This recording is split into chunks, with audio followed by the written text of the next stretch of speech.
So we're here to talk through this Battleships Minesweeper variation by Ashish Kumar.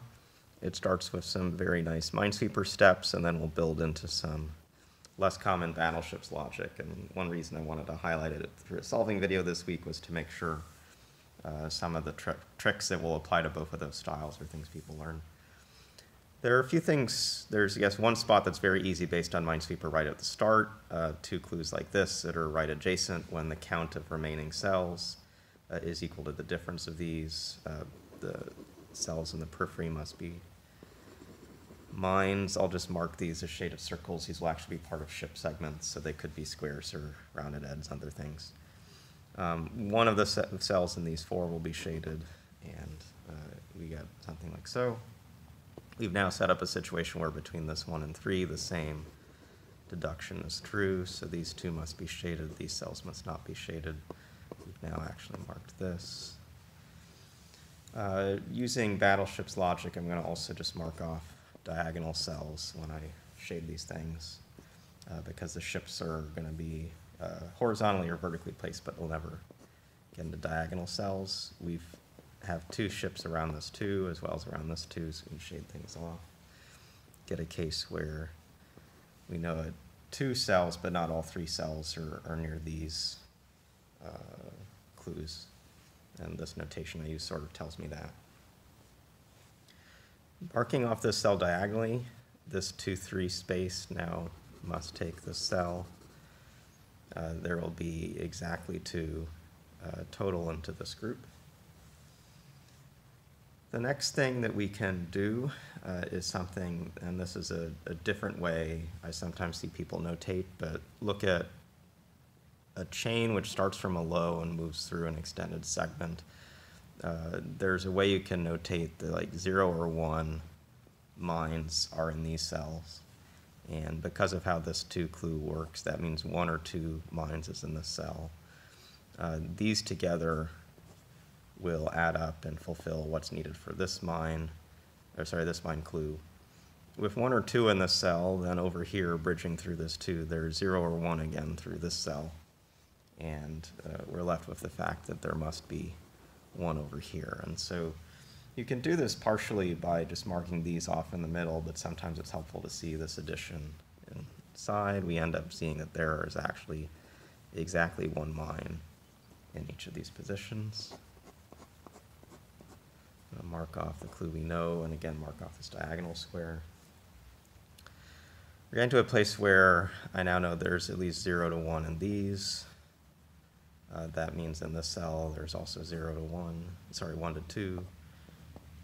And that can eventually cancel with what's down here, whether it's connecting to this ship or not. And mark this as well. We've said that one of these has to be a 1, so this cell isn't part of that.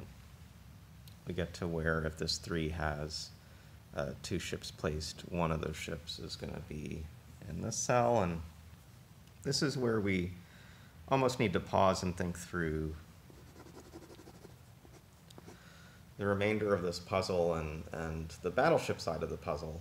And that's because we've really placed a lot of seeds of ships right now.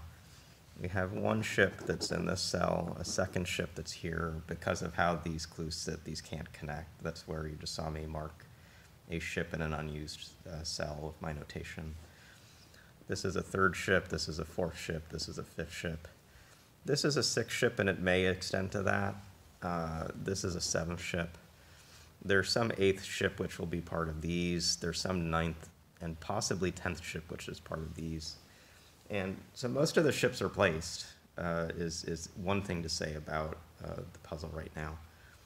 The other thing is we've built up a situation which you'd think would be impossible, but we built up a situation where we can go back to the typical trope of Battleships puzzles, which is trying to place the largest ship. And based on how we've marked off diagonal cells, the largest ship can't be in the top. There's no space for it. You could see the largest ship might sit here, but because one of these cells is taken, at least one of these cells will not be usable, potentially both. There's a way that you could put a cruiser here, but you'd not be able to use that cell. So there's no battleship on the right. There's no space for battleship on the left. There's no space for battleship outside the middle of this box, so the battleship must be in the middle of the box, and there are two options for the battleship with that considered. This top one's going to have an issue with this clue we wrote in, and so the only thing that's left, and the major breakthrough for the puzzle logically, is to have set up enough by Minesweeper that you can force this battleship in this way into the grid. It's a pretty cool deduction at this point, to be honest, and one of my favorite things about this puzzle. Having marked that in, we see that these two at the top need to be fulfilled by both the cells above being used. This 2 at the top needs to also be fulfilled by both of these cells being used. That cancels this down. We need to use this cell. That cancels this down. This gets shaded like so. We fulfilled this 3, so that gets shaded down. We have used 1, 2, 3, 2 unit ships, and so this has to extend, this has to extend. See, we have 4 submarines in the grid, and so we've reached the end of the puzzle. It's potentially challenging depending on how good you are balancing both the Minesweepers and Battleship styles. There's a lot to do with Minesweepers at the start, and then, as I just described, it sets up this really interesting deduction of how do you place the long battleship. Can't be in the periphery based on limitations of some of the ships you already placed, and so we're left with this option of 1 of 2 in the middle. And this deduction to get these 4 cells shaded is really cool and one of my favorite things in this grid. Hopefully you learned a little bit about Minesweeper tricks, tracking partial sums across connected clues as done here and here. It's a big step there, and then always keeping track of a ship inventory for battleships as needed. We'll see you again soon.